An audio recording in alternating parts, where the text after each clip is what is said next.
Shows up in a rowboat, says, come on, get in the boat with me. I'll take you to higher ground. And the man says, no, I'm faithful. I'm up here praying to God. I know God will save me. So the man in the rowboat goes away. Pretty soon, as the rain comes down, the water comes up, get a little higher. Guy in a powerboat, speedboat comes by and says, hey, come on, get in the boat. I'll take you to higher ground. And the man on the row says, no, I'm praying. I'm trusting my Lord. I'm praying that God's going to save me. And so the man on the speedboat goes off. Pretty soon the guy on the roof, he's up to his neck, right? He's up to his neck because the rain keeps falling down and the water keeps coming up. And he's like this, and the helicopter comes over. And they say through the loudspeakers, reach out and grab the ladder. We'll take you to higher ground. And the man's going, no, I'm a faithful man. I'm praying my God will save me. And the helicopter flies off. The water comes up because the rain keeps coming down. The water comes up and drowns the man. He ends up in heaven. He shows up in heaven and he says to God, why didn't you save me? I was faithful. I trusted you. I believed in you, God. I kept looking. And God says, I sent a rowboat, I sent a speedboat, and I sent a helicopter. What more did you want, right? It's an old story. I like this story because it's a pay attention story. It's a pay attention. That's how I understand the point of that message. It's pay attention. Because God may be doing something and acting in your life right now. And that's how I'm going to make this personal and how I'm going to push on you and challenge you this morning.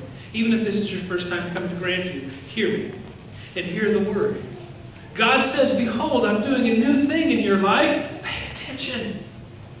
So I think it's good news. I think it's worth celebrating. The fact that God is probably acting in your life right now. Maybe sending somebody new into your life, a new person. Or maybe it's a sign. Maybe it's an answer to a prayer. God is probably acting in your life right now. Or maybe God is using particular circumstances or situations right now to lead you and to guide you in a particular direction. That's what I'm talking about this morning. It's the good news, and what I think is pretty exciting news, is that God is working in your life right now. Pay attention. And of course that begs a couple of questions. One is, pay attention to what?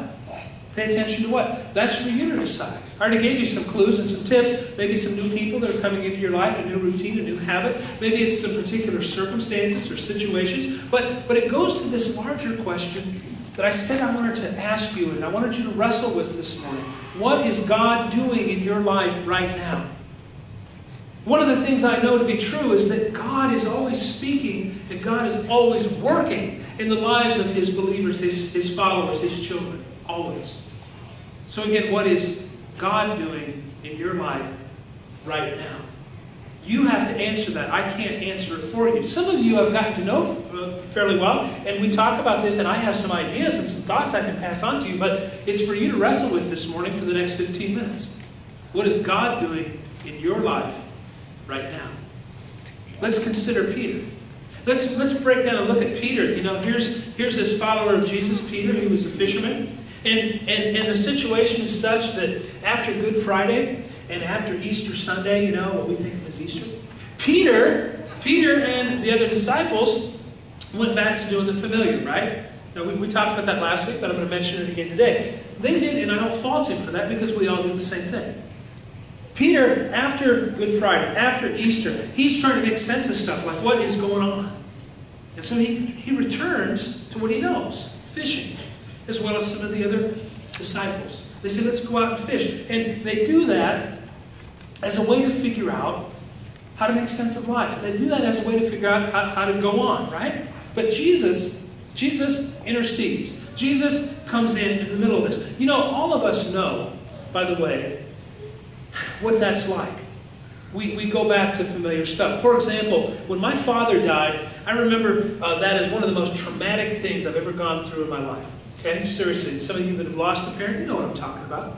But I remember, I think back to, I was kind of like Peter in some ways. After dealing with that, and it was very intense, and you know, crying a lot, being so upset because I didn't want my dad to die. I wasn't ready for that to happen. But about 15 minutes later, I was on the phone making funeral arrangements. Why? Because that's what I know about. Make sense? You know, as a pastor that's done a couple hundred funerals, I know about that. I know about making funeral arrangements. I know about calling, about music and about liturgists and about the funeral lunch and all that stuff. So I get it. And you should probably get it too. Whenever we have tough times, hard times in our life, or even when we're at that point in our life where we're just trying to make sense of it, it's easy to go back to the familiar. And it's not always a bad thing. But what I'm going to talk about today is about how sometimes it is. Now, when Peter was going through this, Jesus intercedes. Jesus comes in the middle of that. Jesus comes in and says, in effect, to Peter, you need to pay attention to God.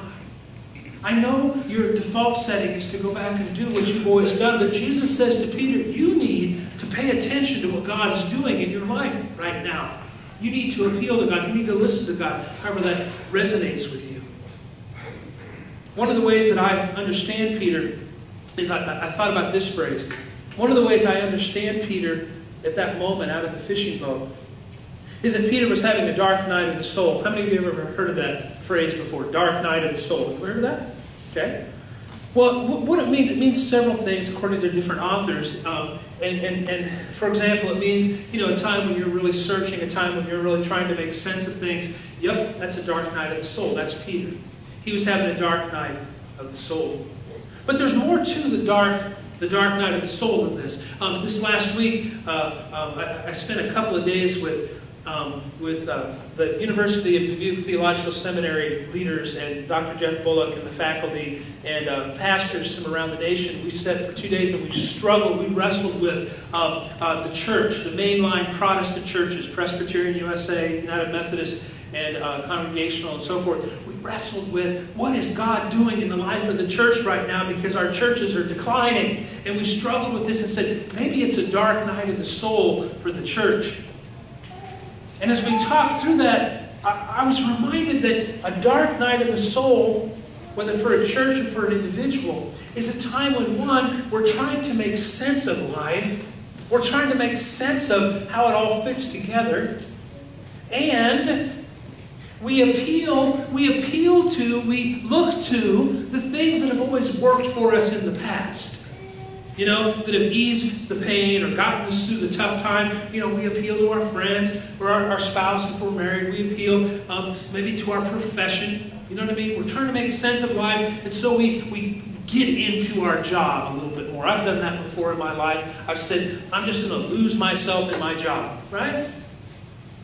But it's a dark night of the soul because we may appeal to that, or we may appeal to money, or we may appeal to power and authority, or we may appeal to self-medication, you know, like drugs or alcohol or other addictions. That's a tendency some of us have, all of us have.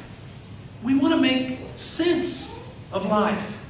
And we want life to be good, and we want life to be satisfying. We want life to be meaningful. And so we try and make sense of it, and we appeal to all these things that we know about. Like Peter.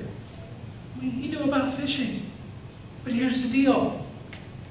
Dark night of the soul means that we get to a point or life is so messed up, or life is so confusing, or we are so frustrated, or we're so at the end of our rope, so to speak, that none of those familiar things work anymore.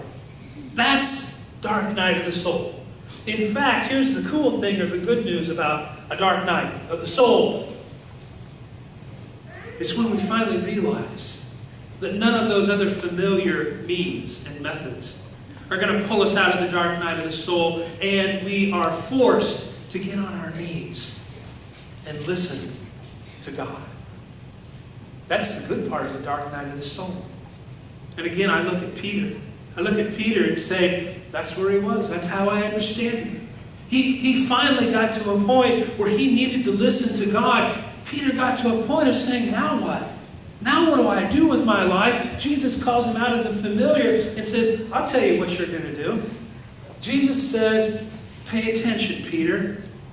In fact, Jesus says, I'm going to tell you 5 different times just to make sure you get it. And that's okay. We need repetition, right?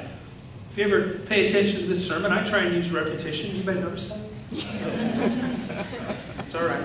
We're a world that lives on sound bites and 10-minute segments, right? You know, it's retraining of understanding, but it's repetition. Jesus said, Peter, you're trying to make sense of life? I'll tell you what. Now listen to me. And he says, feed my followers. Says that once. He says, feed my sheep. He says, take care of my followers. He says, follow me, Peter. And then again, at the end of what we read, you must follow me. 5 times Jesus says, here's the deal. This is what you must do. And to tap into this image that I gave us when we first came in, I understand Jesus saying to Peter, Peter, it's time that you burn your bridges. You can't go back. That's how I interpret that word of God. It's time for you to burn your bridges, Peter. You can't go back to the life that you had before. Not now. Not after everything that you've been through, Peter. Not after everything you've seen, Peter. Not now. You can't go back. So your bridge is burned, Peter. That's how I interpret this gospel and apply it to our lives. Is that Jesus said, look, Peter, you can't follow me kind of, sort of. You can't follow me just kind of.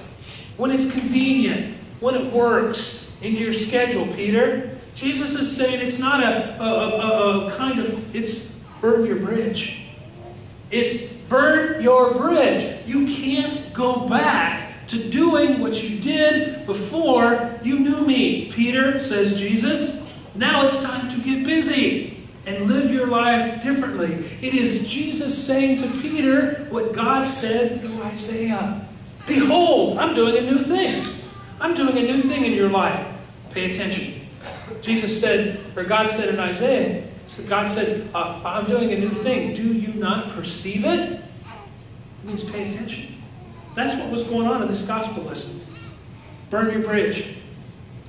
If you claim